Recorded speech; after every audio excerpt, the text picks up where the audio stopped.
For a long time, the Republican Party has been running from something. Now is our moment to actually start running to something. I'm an America First conservative. I'm all in for America First. But to put America first, we have to rediscover what America is. What are those founding ideals? Meritocracy, free speech, open debate, self-governance over aristocracy, the rule of law. That's not racist. That's not xenophobic. That's what it means to be an American. All right, welcome to the Sean Spicer Show. A big show headed your way today, as I just said. Vivek Ramaswamy is here. We're going to cover a lot of ground with him. I want to talk to him about his campaign, where he goes from Iowa, what the winning strategy is. Will he be Donald Trump's vice president? Would he accept that? Then we're going to break it all down with Chris Stigall. You know him, our favorite radio host in Philadelphia, and Tony Katz from the Tony Katz Show. They're going to be here, both be here to help break it down. We'll talk about everything that's going on in the campaign, policy-wise. Let's bring in Vivek Ramaswamy. Vivek, good to see you. Thanks for joining us today. It's good to be on, man. All right, so I know your time is tight. I want to first cover some political strategy, and then I want to get to some policy stuff because President Biden is meeting with Xi Jinping, and I'm sure you'll have some thoughts on that. First, just walk me through, as I've sort of gone through each of the campaigns with our viewers before, what is your strategy to the nomination, right? You got to get X number of delegates. How in are you on, say, Iowa as a must-do really well state? Well, look, I think I'm set up pretty well going into those early states. I think I need to exceed expectations in those two states. And the good news is because everybody else has been spending tons of money on airwaves, but actually have not. So far, that's changing now. We're going to be in a position to beat expectations in Iowa and New Hampshire. Top three in both those states, I think will automatically exceed those expectations. And then that puts me in a position to ultimately get to the nomination because pretty soon, Sean, I think this is going to come down to two America First candidates. I mean, there's no other way in the Republican nomination for somebody who's coming from the Dick Cheney ghost of the past that they're trying to prop up in the form of, pick your favorite puppet of choice. I think that the right path forward is going to be an America First candidate, and then we'll have a real choice that the voters face. Do you want an America First leader from the last generation? Yes, who has experience, who's tried and true, who I respect, that's Donald Trump. Or do you want an America First leader that can lead the next generation with fresh legs, reuniting the next generation of Americans, reviving national pride? And I think that'll be a choice for the voters. So if Trump's the nominee, I'll support him, and I expect the same if I'm the nominee as well. Right, and I just want to make sure I'm not putting words in your mouth. If you don't get in the top three in Iowa and New Hampshire, you don't see a viable path forward. Is that an accurate reflection of what you've said? I think we need to be in the top three in one of those two states. I think that that's absolutely fair. But in either of those cases, we will significantly shatter the expectations for an outsider like me coming in, especially relative to how much super PAC money is propping up the other candidates. I'm not supported at that same level if you just look at the numbers. And so the fact that will be grassroots driven in my case, just me, the hundreds of thousands of small dollar supporters and voters across this country lifting that up, yes, that alone will then give us the momentum to then go the distance after that. So in the first debate, I woke up the next morning and you were trending everywhere online. And I think not only online, but the Today Show, Good Morning America, I was flipping through the channels. They were all talking about your performance then. Likewise, you got a lot of attention after that third debate. But when I look at both the polls nationally, which I don't put a lot of stock in, just so we're clear, but the Iowa polls right now have you at about 4.7%. Based on the performance that you've had and the reaction that you've had online, where do you think, or do you think there is a disconnect between the polling and what you're seeing on the ground in Iowa and New Hampshire? Huge disconnect. Actually, most of the people who are coming to our events and in our network say they haven't participated in an Iowa caucus for a very long time, if ever at all. They don't get polled, okay? So I think that, again, is another reason why we're going to be in a position to deliver a big positive surprise that will shock the system. And I think that's on track to happening. People they call, are a lot of them for those landline surveys, are people who still have landlines sitting at home, aren't actually being reached by the way that I'm mostly reaching people, which isn't through cable news advertisements, but through new media, through actual direct grassroots events and otherwise. So I think we're going to be in a position to over-deliver expectations. We're exactly where we want to be in some sense, Sean. Okay. As one of the guys who's running Iowa for me is the guy who ran Rick Santorum's state efforts, and another one of our guys on our team ran his national campaign. Santorum was behind where I am right now in the same time at Thanksgiving as of that time. He was polling less than where I am now. He won the Iowa caucus. Now, in Rick's case, he didn't have independent resources to be able to go further, and so he wasn't ready for that success. We will be, but I think that's the kind of race we're going to run. You've heard me talk about my friends at Delta Rescue. The owner of Delta Rescue, I've gotten to know, his name is Leo Grillo, and he was on a road trip not too long ago and came across a Doberman. Now, the dog was severely underweight, clearly in trouble, malnutrition. Leo rescued that dog and ended up naming him Delta, which inspired him to start Delta Rescue, which I've talked to you about. You can go to deltarescue.org and check out all the wonderful work that they do, the sanctuary that they are, the things that they do for these abandoned dogs. They are the largest in the world now, by the way, as a sanctuary, veterinary care, nutrition, a place to run and play for life. But Leo, when he named it Delta, it was an acronym: dedication and everlasting love to animals. And that's who he is. When you meet him, he just exudes a love and a care and a concern for animals. And part of what he wants to do with Delta Rescue is make this an enduring thing. And so if you not just go there and make a contribution, which is welcome, but if you speak to your estate planner and think about estate saving planning benefits that would make animal care part of your permanent estate plan, you can grow your estate while you're alive and ultimately make sure that the mission of Delta Rescue is part of your estate, and so that we can continue that great mission. So go to deltarescue.org. You'll see a section about estate planning, and the forms are there. It makes it super simple, deltarescue.org. So the RNC has set the threshold for this next coming debate on December 6th at 6%. Regardless of the amount of grassroots support that you're truly getting, the polls in Iowa right now... I've qualified. I've qualified for that. You did? Okay. Yeah. All right. So you have talked about at the last debate, you called out Ronna McDaniel. You've called the RNC corrupt. What do you want to see happen at the National Party? And why, of all the things that you've talked about, because you've gone after woke capital, you've gone after China, why focus on the party, if you will? Do you think that there's enough resonance there in terms of what voters want to hear about? Or do you think that because that seems to be a shift from you from policy?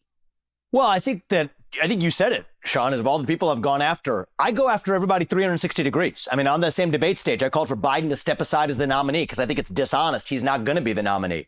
Tell the truth. I called out, probably in a way that no Republican candidate has, I called out Kristen Welker from NBC News to her face. I turned the question back on her, told her to answer for lying about the Trump-Russia collusion hoax that never was.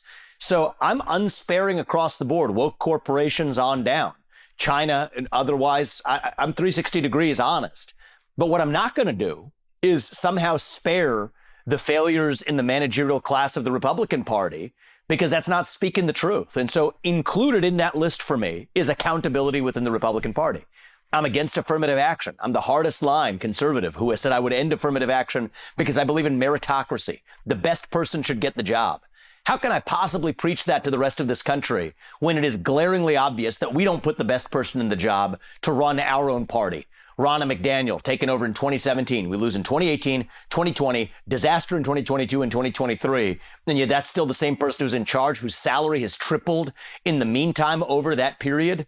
Give me a break. So unlike other candidates, and it's worth people understanding this, I was the only person on that stage or off that stage who's willing to take actual filters off to speak the truth 360 degrees about the likes of Ronna McDaniel and the RNC leadership. It's the truth. Our grassroots base can see it. It's telling that I'm the only person who's actually willing to step up and say it. And so I do think that adds something valuable here for someone of a different generation coming in. It's why I'm in this race. And I do think that it's not that I'm focused only on her, Sean. To the contrary, I would be a hypocrite if I'm talking about everything else I'm talking about, holding everybody else accountable while playing with kid gloves with the RNC, and I'm not going to do that. So Tim Scott dropped out this week, Mike Pence just before that. Is your campaign in any way making a play for those voters? And if so, what's the message? My message is for all voters, right? So I'm not playing the game of political snakes and ladders. My message is that it's going to take someone from the outside with fresh legs that's able to reach the next generation of Americans. That's the hard truth. And I'm the only candidate in this race who can do that. For a long time, the Republican Party has been running from something. Now is our moment to actually start running to something. I'm an America First conservative. I'm all in for America First. But to put America first, we have to rediscover what America is. What are those founding ideals? Meritocracy, free speech, open debate, self-governance over aristocracy, the rule of law. That's why I've said I would use our own military to seal our own borders. And I say that as the kid of legal immigrants to this country. That's not racist. That's not xenophobic. That's what it means to be an American. And so I think Tim Scott did probably, among most of the field, have an optimistic vision, but he didn't really hit optimism. But he never really articulated what that vision was. I applaud him for that optimistic spirit. For me, I'm a little different. I don't come around and just say, hey, it's morning in America again, because it's not. We're in the middle of a war for the identity of this country. But it can be morning in America again. And that's where I'm leading us. And so, yes, I do think a lot of those Tim Scott voters that were looking for that optimism can find a more realistic version of that optimism to say it can be morning in America. I think that's more truthful. And I think many of them can find a home in our movement. But it's not just them. It's America First conservatives across the board. And as I remind people, America First does not belong to one man. Right. It doesn't belong to me. It doesn't belong to Trump. It didn't belong to Reagan. So I want to touch on... It belongs to you, the people of this country. Yeah, I want to touch on policy for a second. In an effort to rein in government, you've talked about on day one or day two, cutting the size of the federal workforce by basically saying to everybody who's got, I believe, I just want to get this right, if your Social Security number ends in an odd number, they would lose their job. First and foremost, what does your Social Security number end in? Well, this would be for all unelected bureaucrats. And actually, I wanted to be, and I just picked it at random. Mine ends in an odd number. But it's anybody who's unelected, who is not elected to their position, because that's not accountable to the people. And Sean, I want to explain to people, this isn't a glib proposal, actually.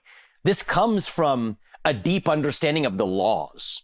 Every Republican president who's ever run has always talked about reining in the size of the federal bureaucracy, firing federal bureaucrats. Never happens. Not even a little bit. Why? They tell them the civil service rules. I mean, this is what stopped Trump. So what stopped even Reagan. They say the civil service rules stop you from firing federal bureaucrats. Those rules provide all kinds of legal bases for those federal bureaucrats to sue, to say it was because of political retaliation, political retribution, political motivations of an elected president, or violating civil rights laws if there's disparate impact of people of one race or gender disproportionately being impacted. You'd spend years in court. And I understand why Reagan or Trump couldn't see that through. But if we're serious, now the federal bureaucracy is bigger than it's ever been. It's going to take some level of extreme action.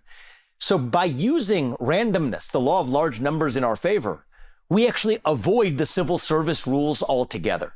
And so, yes, I think that's what it's going to take, Sean, an executive coming from the outside who's been a CEO. I've been a CEO. I've built multi-billion-dollar businesses. I know that if somebody works for you and you can't fire them, that means they don't work for you. It means you work for them because you're responsible for what they're doing without any authority to change it. But it's going to take somebody coming in from the outside as a CEO, but also somebody who understands the law and the Constitution and uses that in our favor to get this done. And so any candidate who steps up and says that is offering some sort of idea that isn't extreme, that means they're not going to get the job done because the task ahead of us is an extreme task. But don't you worry. And so that's the kind of leader we need. I get that. But you are a businessman, right? You ran a company. And I thought to myself, okay, I get this. I am a huge fan of the ideas, the thinking of how to just fundamentally reshape the size of government. It's way too bloated. Yeah. It's inefficient. I'm all for it. But my point is that when you take a scalpel like that and just go in and go, you don't know, are you throwing out everybody who runs the data protection? So I'll address that. Okay. I'll address that, Sean, because there's no way a company would have ever gotten to that state because companies aren't bound by civil service protections. Companies actually operate according to a budget. They can't just print money like the government does to make up for its proliferating cancer. So now we've gotten past the zone of what would ever exist in the private sector. It's what you call the law of large numbers. At the end of the day, I can give you with 100% clarity. On day two, on day one, we just have 50% of the federal employees, they're gone. On day two, not a thing is going to break. Not a thing will be different. It's not the job of the federal government to provide workforce opportunities. Those people can find honest work in the private sector. And that's just step one. After we use the chainsaw, it's a chisel from there. I think the top performers should be paid more than they are now. The bottom performers should be paid less. Many of those employees in Washington, D.C. should be spread across the country to other parts of the nation so they're more accountable to the people. I think that there should be 8-year term limits for most of those positions. There's an 8-year term limit for me as the next president. I think that's a good thing. Well, I think that 8-year term limit should also apply to the people who report into me. So that's just the first step of many changes. But The reality is, Sean, anybody who says that they're going to incrementally tinker around the edges is lying. Right. They're lying to themselves in many cases. They may think that they're making a promise. It's a promise they can't keep, and it's why not a single Republican president for 40 years has gotten a darn thing done when it comes to reining in the size of the federal bureaucracy. I understand. So yes, it will take the law of large numbers working in our favor. 50% reduction. Let's start with that on day one. Then you can get your arms around it. Then you bring the chisel after you start with the chainsaw. All right, guys, most of us know what it's like to be without power, sometimes for an hour, maybe a day, a couple days after a natural disaster, a hurricane, a windstorm, whatever. But now national security experts are warning that our power grid is more vulnerable than ever. And they've identified 9 key substations, which, if attacked, they're saying we could lose power for months. That's why having your own solar power is more important than ever. So I recommend the Patriot Power Generator, which is a solar generator that you don't have to install in your house. It's portable. You can take it with you. You can use it inside your house.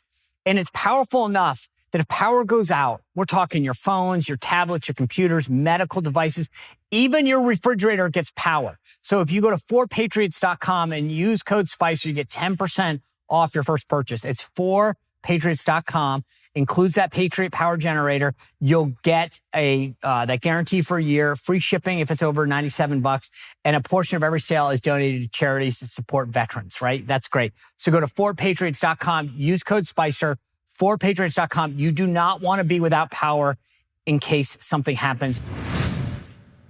All right, so today, President Biden's finally sitting down with Xi Jinping. It's Xi Jinping's first visit to the U.S. in 6 years.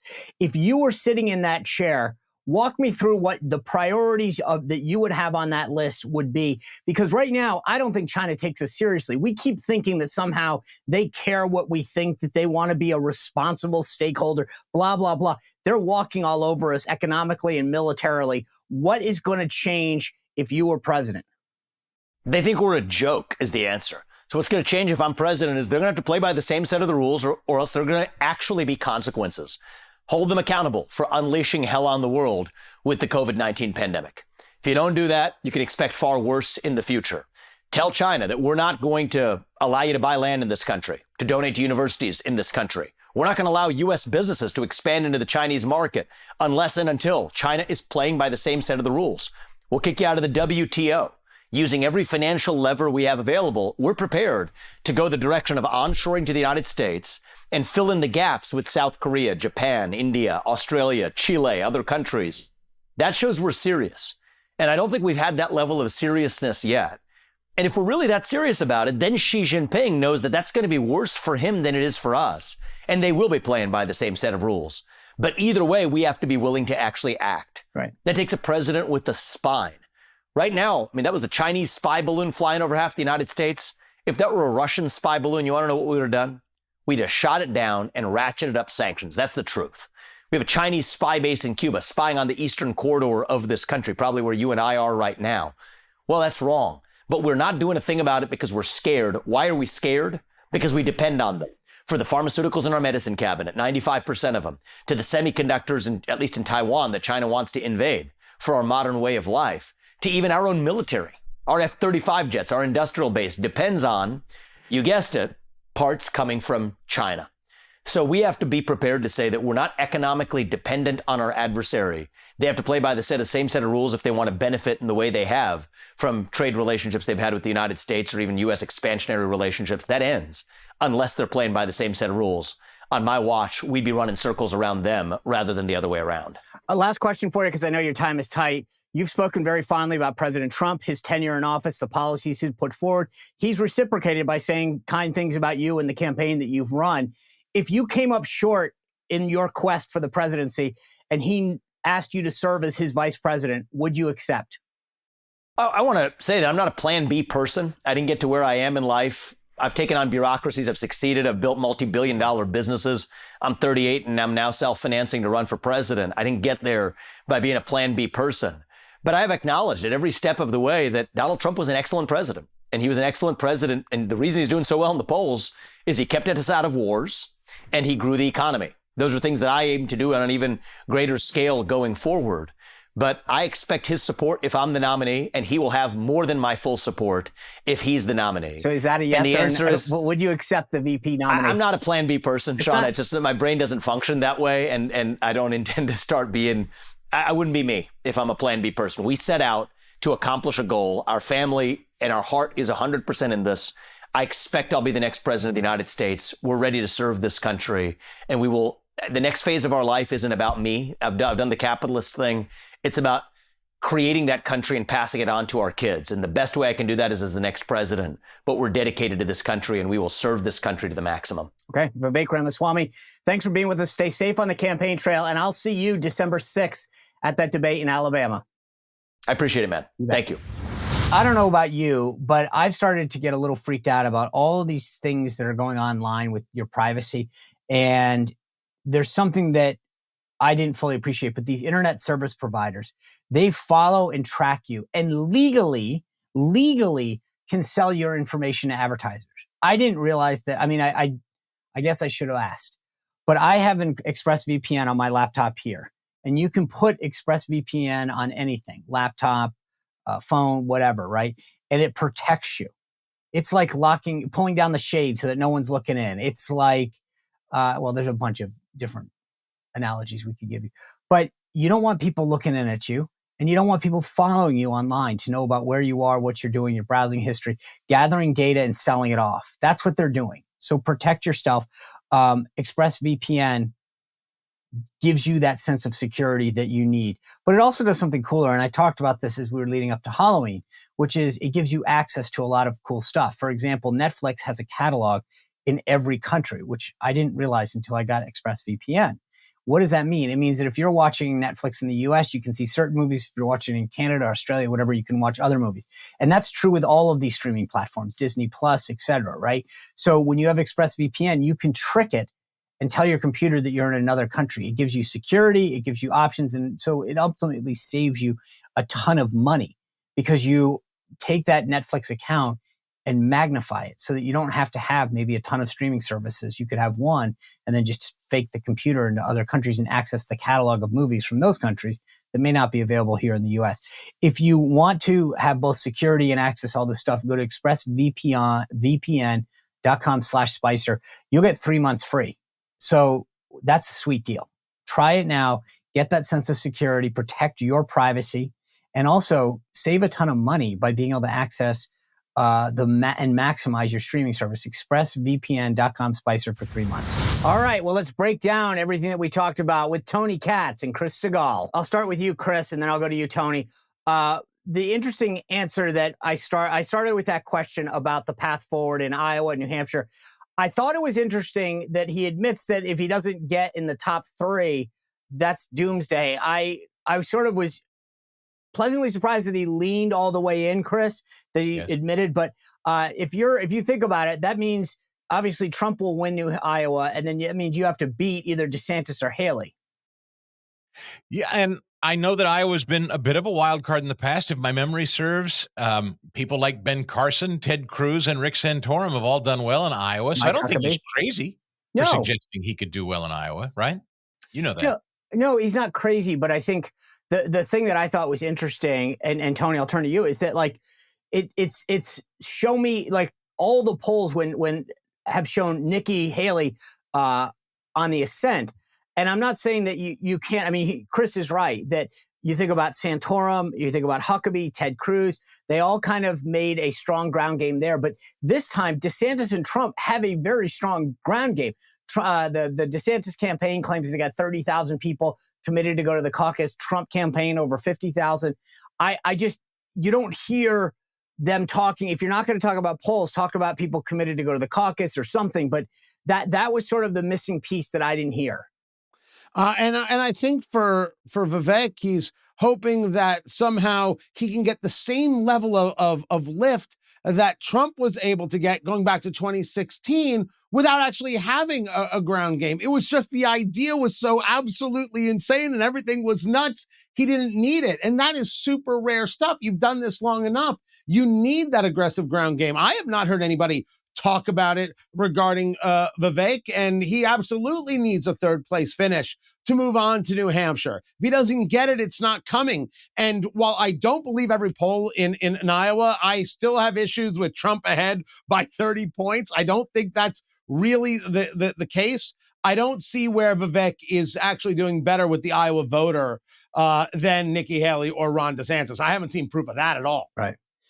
Chris, the thing that I would agree with Tony on is that the thing that makes a caucus so unique is that, you know, and I went to the last ones and just watched this. It is truly a sight to be seen. People spending hours on end moving from one side of a gymnasium or a school or a VFW hall, you know, as the process goes through the machinations. And that's a commitment.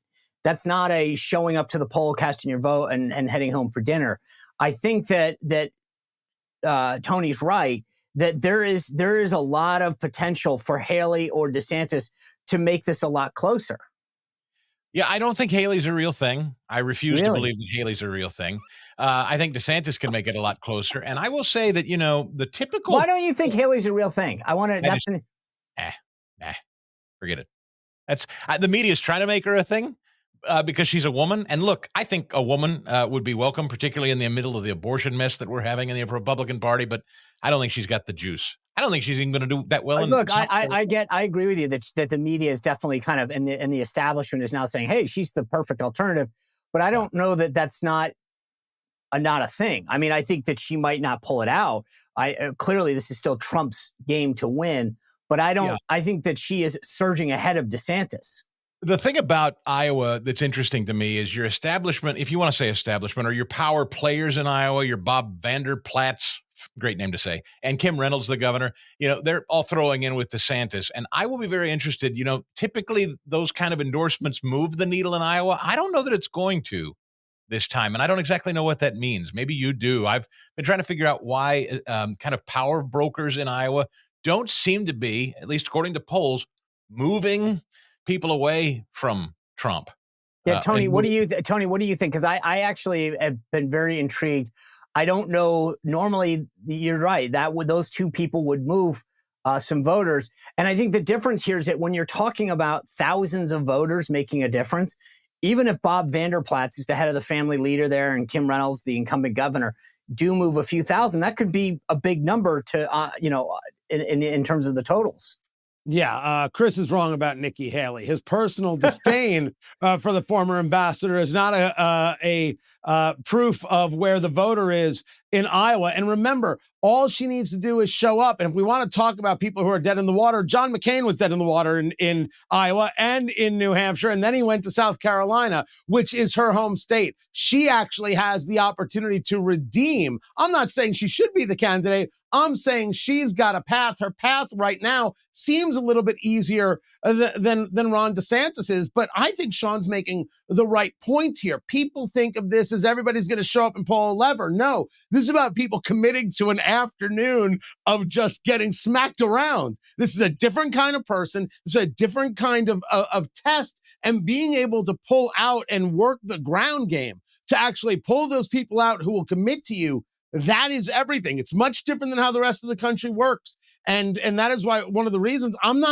don't know if I shouldn't say I don't know. I don't buy the polling. I get that Trump's ahead. I don't deny that those polls exist, but the idea that that's the only way Iowa's going to go. Oh, no. I don't. I'll buy you both a steak that. dinner if Nikki Haley finishes in the top 3.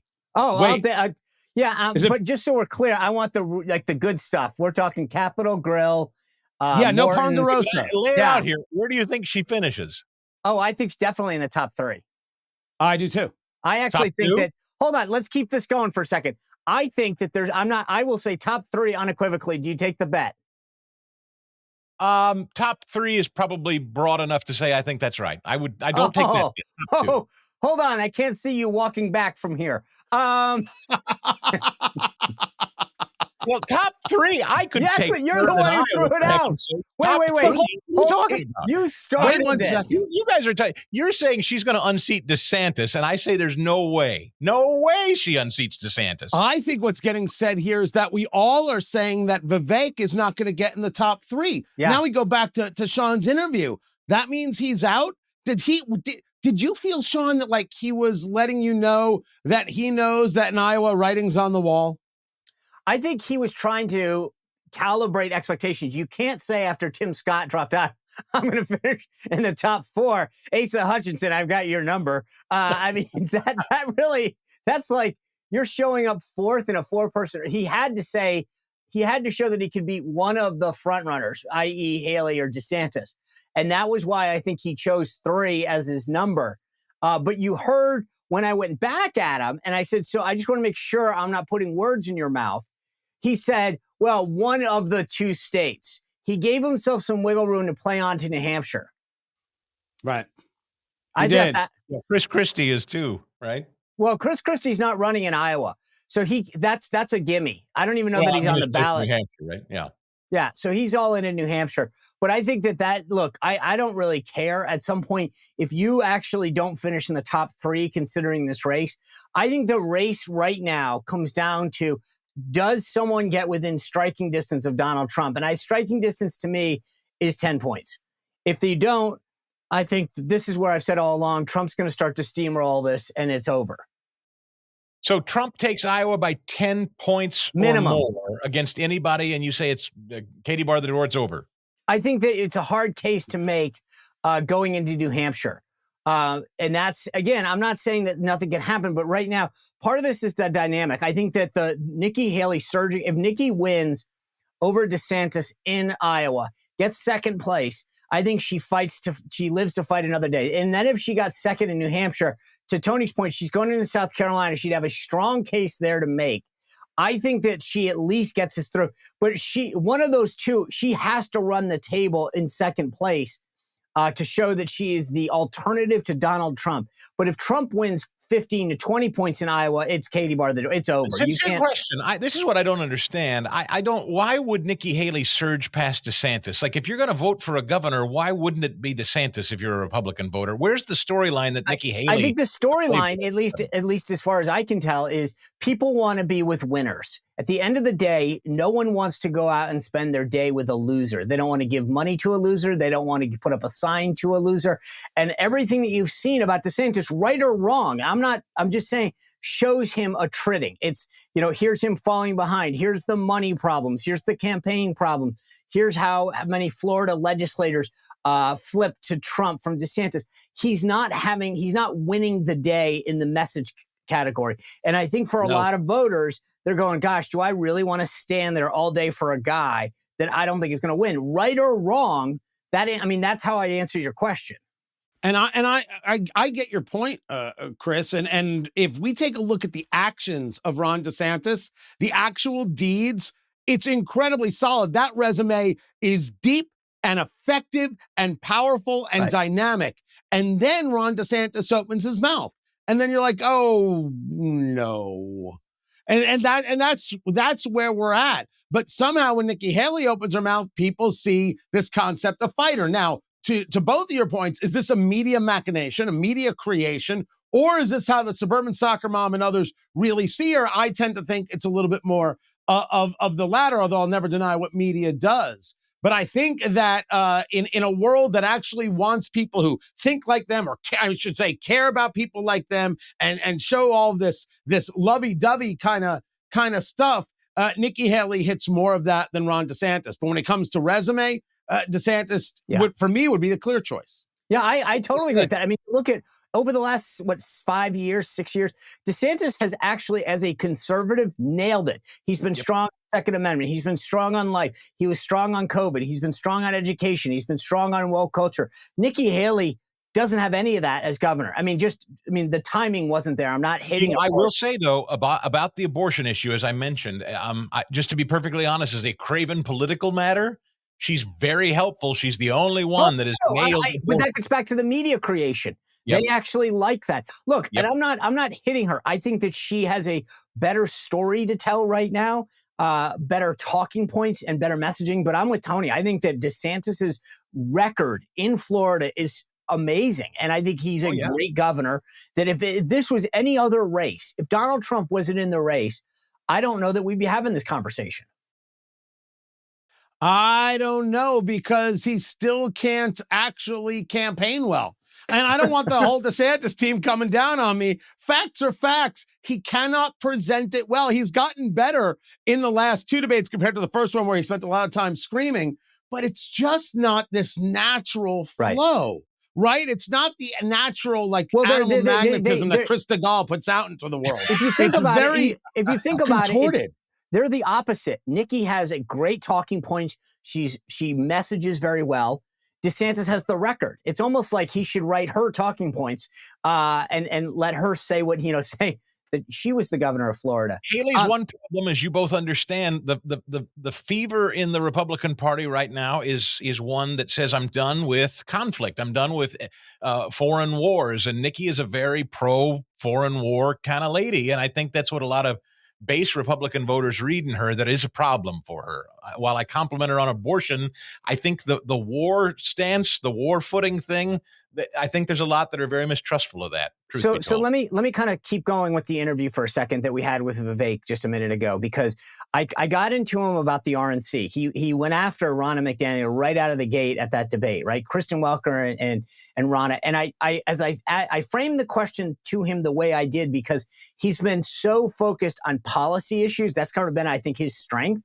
And it was like he almost made it a personality attack this time. He went after Welker, he went after Ronna, and then he went after Nikki Haley as well. And I sort of felt like I wanted to see if this was a shift in strategy, because I didn't really understand how many voters, when you ask people, are you going out to vote? What's the issue that's concerning you? What could a candidate do to earn your vote? How many of them say, I really want you to beat up on the National Party? And I get that that's easy, right? But the question is, does it actually grow your vote? And that's what I didn't understand, Tony. I don't have a good answer for you as about whether it actually grows your vote. But if you're Vivek and you very much want to attract that pro-Trump guy, this is a fine move to make. And I would say as clear as day, regardless of any friendships anybody has here amongst the three of us, I think Ronna McDaniel has to go. This is not a job well done. This is a job not even done. And the Republican Party should demand winning, and it should demand somebody who, if in 3 major elections cannot provide it, is gone and a new person comes in. If I'm Vivek, I give it a go because I don't think it hurts me with anybody. Now, does it grow anything? That's a solid question, which I don't actually have a good answer for. Right. And Chris, I mean, I think the point here, I think Tony's right. It probably endears you to some folks, but at the end of the day, politics and winning a nomination is about growing. I mean, he's at 5% nationally, 5% in Iowa. I would want to figure out how to grow that vote. And I go, okay, maybe people agree with you, but you're not getting new people on your side necessarily. Yeah, and I will say sometimes just having his message is useful for the dialogue. I said after his debate performance, he brought up 2 things that, frankly, the rest of the field just won't. They will not bring up the fact that in Pennsylvania, we've had 2 election cycles where hundreds of thousands of Democrat ballots are harvested, if you want, or mailed in early before Republicans. Pennsylvania is getting drowned in these pre-election day balloting by the Democrats. That's number one. And I don't think Ronna has figured that out. And I know that's a state thing too, but I don't think Ronna has figured that out structurally for all Republicans as a pressing matter. But 2, who's the Republican that has taken the media to task sincerely, like he did, and reminding everybody that twice now they have straight lied to the American voter and truly rigged an election, keeping Americans in the dark about real information. I liked seeing that fight in a guy. I was just happy to see a pulse. Somebody's angry. You should be angry at that. And he was. That was interesting. Yeah, I think that, don't get me started on the idea that it was the RNC that sanctioned a debate with NBC. And you wonder, I thought Hugh Hewitt's questions were great. Hugh talked about issues of national security, of immigration. That's where I think a lot of people wanted to hear from the candidates. I actually learned a lot from his questions. So I get that. And I think Vivek coming out, but I thought the timing, meaning that he came right out of the gate and it was like, boom, boom, boom, I'm going to whack you. It was a change in strategy, at least the way I perceived how he's handled himself. And that was what I thought was interesting. I I was intrigued by his answer on China. He's been very outspoken and tough on China. I will say I was upset that I didn't ask him just because of the timing. It was next on my list. I really wanted to get to the TikTok question because I do have a problem with that. I don't understand how you can say that China poses an existential threat to our military and our national security, our economic security. This app that they're infecting our children with, particularly, is allowing them to collect data, to manipulate their minds, and yet I'm going to go on it because I need to reach them. I'm sorry. That's like saying, you have to be the example for them. That was one of the questions I wish I had gotten to him with, Tony. I get his point.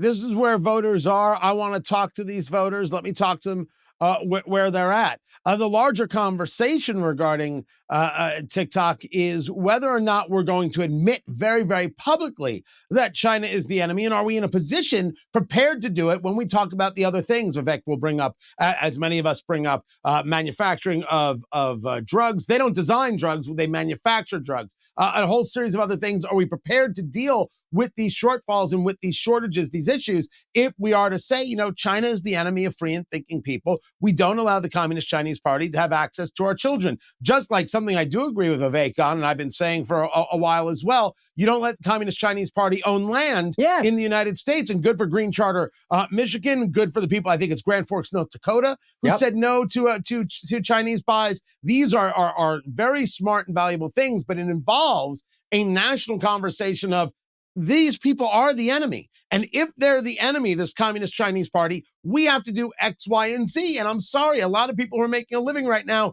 aren't going to be able to. That's where I find myself coming into conflict. Preach, brother, preach. This is, at some point, we've got to stop pretending that they're our friend or that they care what we think or that they care what the rest of the world thinks. The idea that Biden was sitting down today and saying, we're going to come to an agreement on fentanyl. They're going to stop. They've got to stop.